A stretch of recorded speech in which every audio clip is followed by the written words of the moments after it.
Hi friends, welcome to my channel. ನಾವಿವತ್ತೊಂದು super tasty and healthy ಆಗಿರುವಂಥ ನುಗ್ಗೆಕಾಯಿ ಸಾಂಬಾರನ್ನ ಯಾವ ರೀತಿ ಮಾಡೋದು ಅನ್ನೋದನ್ನ ನಾನು ನಿಮಗೆ ಇವತ್ತಿನ ವಿಡಿಯೋದಲ್ಲಿ ತಿಳಿಸ್ಕೊಡ್ತಾ ಇದ್ದೀನಿ. ಇದು ಮುದ್ದೆ ಜೊತೆ ಹಾಗೆ ಅನ್ನಕ್ಕೂ ಕೂಡ ತುಂಬಾನೇ ರುಚಿಯಾಗಿರುತ್ತೆ. ಹಾಗೆ ಈ ಸಾಂಬಾರನ್ನ ಮಾಡೋದಕ್ಕೆ ಯಾವೆಲ್ಲ ಇಂಗ್ರೀಡಿಯೆಂಟ್ಸ್ಗಳು ಬೇಕು ಹಾಗೆ ಮಾಡೋ ವಿಧಾನ ಹೇಗೆ ಅಂತ ಒಂದ್ಸಲ ನಾವು ಈ ವಿಡಿಯೋದಲ್ಲಿ ನೋಡ್ಕೊಂಬರೋಣ ಬನ್ನಿ. ಮೊದಲಿಗೆ ನಾನಿಲ್ಲಿ ಒಂದು ಅರ್ಧ ಕೆಜಿ ಆಗುವಷ್ಟು ನುಗ್ಗೆಕಾಯಿನ ತಗೊಂಡು ಸಿಪ್ಪೆ ಸಮೇತ ನಾನು ಈ ರೀತಿ ಕಟ್ ಮಾಡಿಕೊಂಡು ಒಂದೆರಡು ಸಲ ನೀರಲ್ಲಿ ಚೆನ್ನಾಗಿ ತೊಳೆದಿಟ್ಕೊಂಡಿದ್ದೀನಿ. ನಂತರ ನಾನಿಲ್ಲಿ ಒಂದು 150 ಗ್ರಾಮ್ ಸಾಂಬಾರ್ ಬೇಳೆನ ತಗೊಂಡಿದ್ದೀನಿ. ಹಾಗೆ ದೊಡ್ಡ ಸೈಜಿಂದ 2 ಟೊಮೊಟೊ ಕೂಡ ಕಟ್ ಮಾಡಿ ಇಟ್ಕೊಂಡಿದ್ದೀನಿ. ಹಾಗೆ ಒಂದು ದೊಡ್ಡ ಸೈಜಿಂದ ಆಲೂಗೆಡ್ಡೆ ಹಾಗೆ ದಪ್ಪ ಮೆಣಸಿನಕಾಯಿ ಕೂಡ ಕಟ್ ಮಾಡಿ ಇಟ್ಕೊಂಡಿದ್ದೀನಿ. ನಂತರ ನಾನು ಖಾರಕ್ಕೆ ನಮ್ಮ ಮನೆಯಲ್ಲೇ ಬಳಸುವಂಥ ಬೇಳೆ ಸಾಂಬಾರ್ ಪುಡಿನ ತಗೊಂಡಿದ್ದೀನಿ. ಹಾಗೆ ರುಚಿಗೆ ತಕ್ಕಷ್ಟು ಹಳ್ಳುಪ್ಪು ಕೂಡ ತಗೊಂಡಿದ್ದೀನಿ. ಹಾಗೆ ಒಂದು ನಿಂಬೆಹಣ್ಣು ಸೈಜ್ ಗಾತ್ರದ್ದು ಹುಣಸೆಹಣ್ಣನ್ನ ನೀರಲ್ಲಿ ನೆನೆಸಿ ಇಟ್ಕೊಂಡಿದ್ದೀನಿ. ನಂತರ ಒಗ್ಗರಣೆಗೆ ಎಣ್ಣೆ, ಸಾಸಿವೆ, ಕರಿಬೇವು ಹಾಗೆ ಒಂದೆರಡು ಒಣಮೆಣಸಿನಕಾಯಿ ಕೂಡ ಕಟ್ ಮಾಡಿ ಇಟ್ಕೊಂಡಿದ್ದೀನಿ. ಹಾಗೆ ಒಂದು ಬೆಳ್ಳುಳ್ಳಿ ಕೂಡ ಜಜ್ಜಿ ಇಟ್ಕೊಂಡಿದ್ದೀನಿ.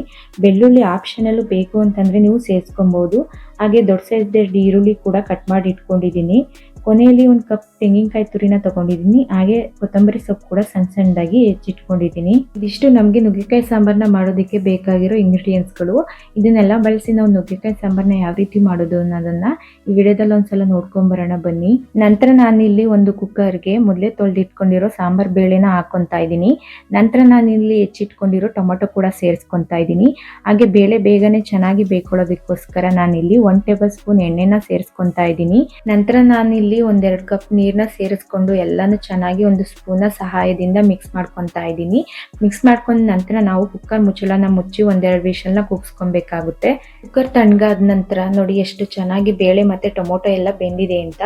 ಈಗ ಇದಕ್ಕೆ ನಾನು 2 ಟೇಬಲ್ ಸ್ಪೂನ್ ಬೇಳೆ ಸಾಂಬಾರ್ ಪುಡಿನ ಸೇರಿಸ್ಕೊಂಡು ಚೆನ್ನಾಗಿ ಮಿಕ್ಸ್ ಮಾಡಿ ಇಟ್ಕೊತಾ ಇದ್ದೀನಿ.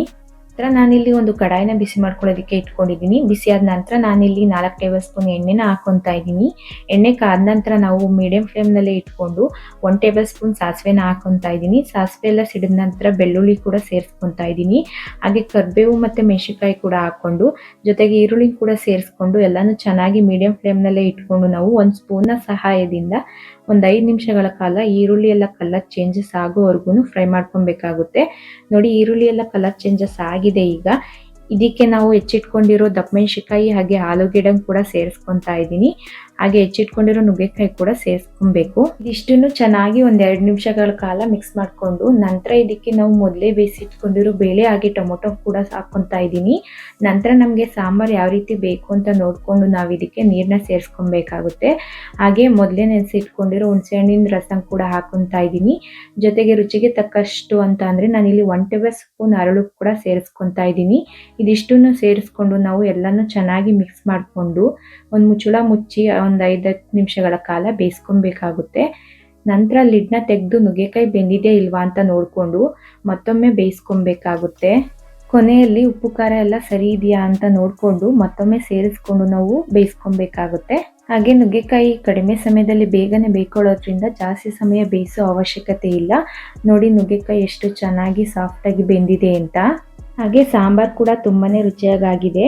ನಂತರ ಇದಕ್ಕೆ ನಾನು ಹೆಚ್ಚಿಟ್ಕೊಂಡಿರೋ ಕೊತ್ತಂಬರಿ ಸೊಪ್ಪು ಹಾಗೆ ತೆಂಗಿನಕಾಯಿ ತುರಿನ ಸೇರಿಸ್ಕೊತಾ ಇದ್ದೀನಿ. ಇದೆರಡನ್ನೂ ಸೇರಿಸ್ಕೊಂಡು ನಾವು ಚೆನ್ನಾಗಿ ಮಿಕ್ಸ್ ಮಾಡಿಕೊಂಡ್ರೆ ರುಚಿಯಾದ ನುಗ್ಗೆಕಾಯಿ ಸಾಂಬಾರು ರೆಡಿ ಆಗುತ್ತೆ. ಈ ಸಾಂಬಾರು ಮುದ್ದೆ ಜೊತೆಗೆ ಹಾಗೆ ವೈಟ್ ರೈಸ್ಗೂ ಕೂಡ ಸೂಪರ್ ಕಾಂಬಿನೇಷನ್ ಅಂತಲೇ ಹೇಳ್ಬೋದು. ಹಾಗೆ ನಾವು ಮಾಡೋ ಅಡುಗೆ ರುಚಿಯಾಗಿದ್ದರೆ ಹೊಟ್ಟೆ ತುಂಬಿಸೋದ್ರ ಜೊತೆಗೆ ಮನಸ್ಸು ಕೂಡ ತುಂಬಿಸುತ್ತೆ ಅಂತ ಹೇಳ್ತಾ ಐ ಹೋಪ್ ಇವತ್ತಿನ ಈ ರೆಸಿಪಿ ವಿಡಿಯೋ ನಿಮ್ಮೆಲ್ಲರಿಗೂ ಇಷ್ಟ ಆಗಿದೆ ಅಂತ ಅಂದ್ಕೊಂಡಿದ್ದೀನಿ. ಇನ್ನು ಯಾರೆಲ್ಲ ನಮ್ಮ ಚಾನಲ್ನ ಸಬ್ಸ್ಕ್ರೈಬ್ ಮಾಡ್ಕೊಂಡಿಲ್ಲ ಪ್ಲೀಸ್ ಸಬ್ಸ್ಕ್ರೈಬ್ ಮಾಡ್ಕೊಳ್ಳಿ. ಹಾಗೆ ಈ ವಿಡಿಯೋ ಇಷ್ಟ ಆದರೆ ನಿಮ್ಮ ಫ್ಯಾಮಿಲಿ ಫ್ರೆಂಡ್ಸ್ಗೂ ಕೂಡ ಶೇರ್ ಮಾಡಿ. ಹಾಗೆ ಲೈಕ್ ಕಮೆಂಟ್ ಕೂಡ ಮಾಡಿ ಅಂತ ಹೇಳ್ತಾ ಥ್ಯಾಂಕ್ಸ್ ಫಾರ್ ದ ವಾಚಿಂಗ್.